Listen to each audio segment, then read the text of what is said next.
Hello, everybody. Dave Neal here, stand-up comic host, Bachelor Nation News, and we have a TikTok call-out, which means I got to get the old ref's hat on. That's right, it's Ref Dave here to decide if this is a fair call-out.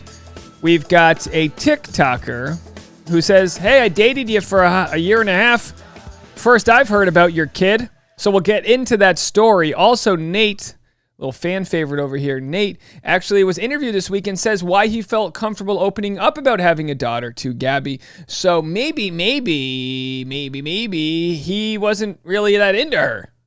You know, maybe it's just like they were hooking up and he didn't feel like she needed to know about his backstory. I don't know. We'll have to see. We'll get into it. Follow me on Instagram at DNeals. That's where I am. And also I'm live on Patreon, baby, right now. Patreon.com/Dave Neal if you want behind the scenes content. I'm going to go live on Patreon right after this video airs and tell you about how I got pulled over by the cops yesterday. Yeah, that's right. I got a story. They got me. No ticket. Spoiler, but I got pulled over. We'll talk about it.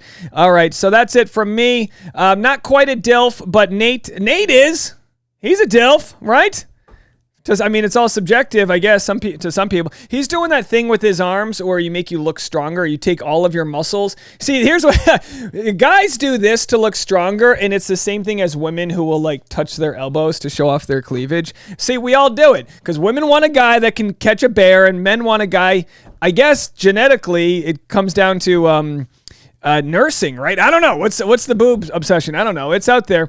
All right, bump your Harrisons on this like button. Give me a little bit of that love. Roll up your love in a sushi roll and dip it in some soy sauce, baby. Let's get into this story here.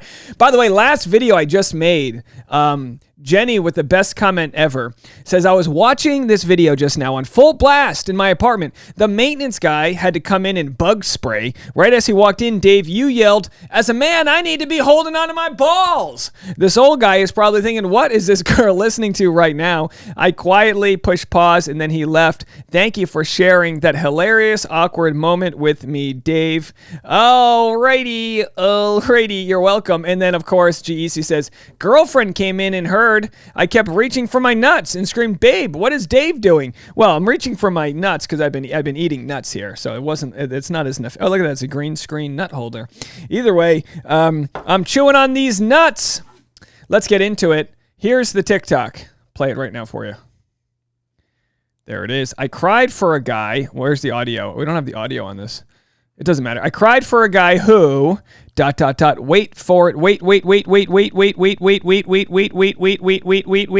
Kept his kid a secret from me for 1.5 years when we were dating, and I found out on reality TV, and then that quickly ends there. So she's like, by the way, I like the hair, nothing but love, purple's a good color on you, but, you know, and then she comments, shame on me, and then thumbs down.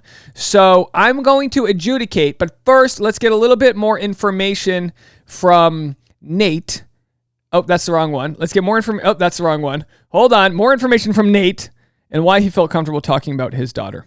Have a listen. I think it's so apparent to anyone watching the show just how much you love your daughter. And you even said, I love being a girl dad. And Gabby's reaction to your story and your situation was beautiful. I mean, I didn't expect her to cry. And what I loved is that her first question was, you know, tell me more about your daughter. Like, she was genuinely invested in not only getting to know you, but such a huge part of your life.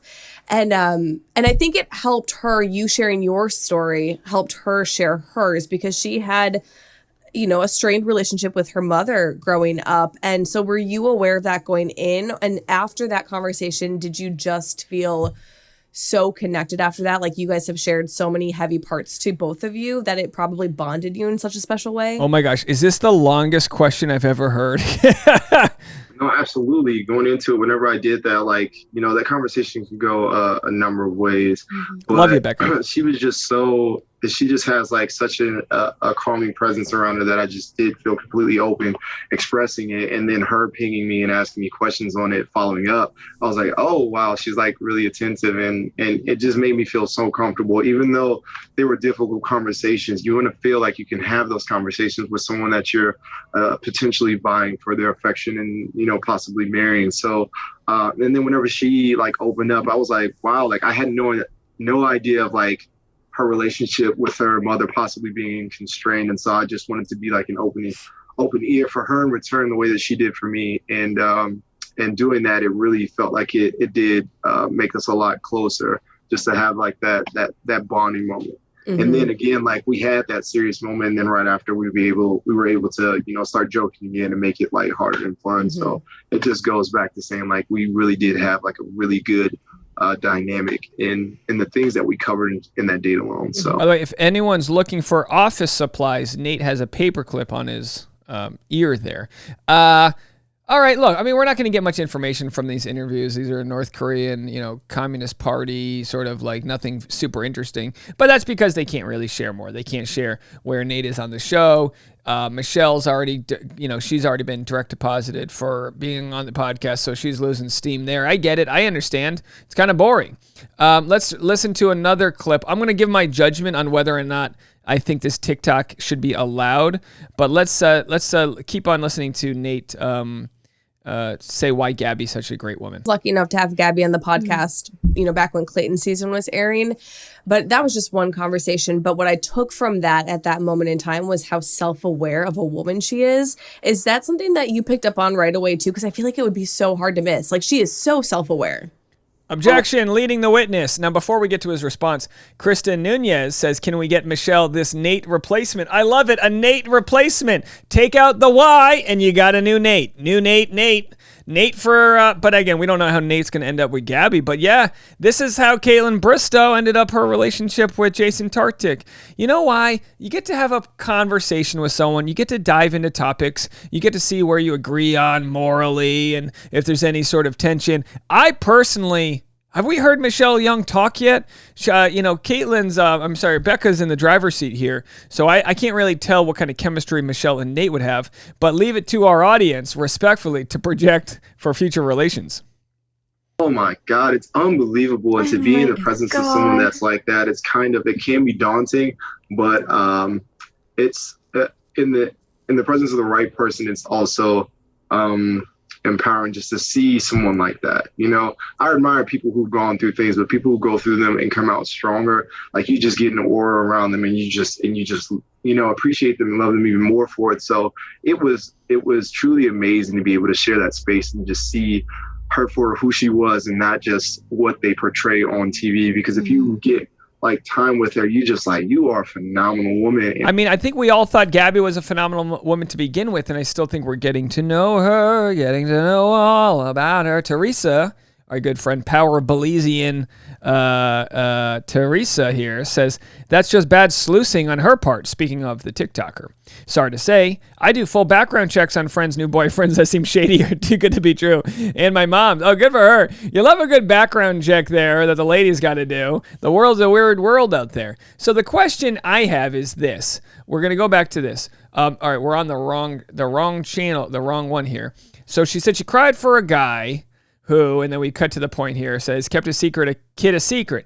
The question, and again, disclosing information. So like avoiding telling someone that you have a kid, it's a secret, but it's also, if this relationship were any sort of friend with benefits or sexual in a way that wasn't looking towards a future, like were they just pumping Palmers, bopping their hair, bumping Harrison's here? Are they just hitting their bong on top of their little John here, or what's going on? You know what I mean? Are they pulling a Wells and starting a Modern Family? Like what's happening over there? You know what I mean, folks?